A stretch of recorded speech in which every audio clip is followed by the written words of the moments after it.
দীর্ঘ প্রতীক্ষার অবসান ঘটিয়ে আবারও শিরোপার স্বাদ পেল পেশোয়ার জালমি। 2017 সালের পর আর ট্রফি জেতা হয়নি দলটির, যদিও মাঝের কয়েক আসরে ফাইনাল পর্যন্ত উঠেছিল তারা।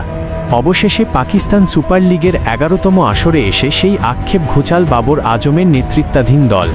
রোববার 3রা মে লাহোরের গাদ্দাফি স্টেডিয়ামে অনুষ্ঠিত ফাইনালে নবাগত হায়দ্রাবাদ কিংসম্যানকে 5 উইকেটে হারিয়ে দ্বিতীয়বারের মতো চ্যাম্পিয়ন হয় পেশোয়ার।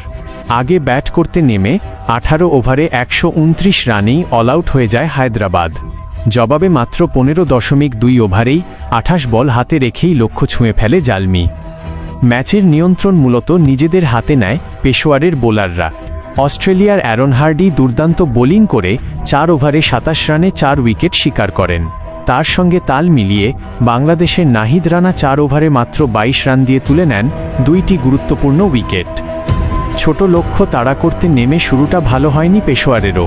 মাত্র 40 রানে 4 উইকেট হারিয়ে চাপে পড়ে তারা।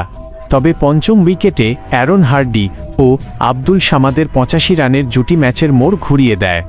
সামাদ 34 বলে 48 রান করে আউট হলেও জয় নিশ্চিত করেই মাঠ ছাড়েন হার্ডি।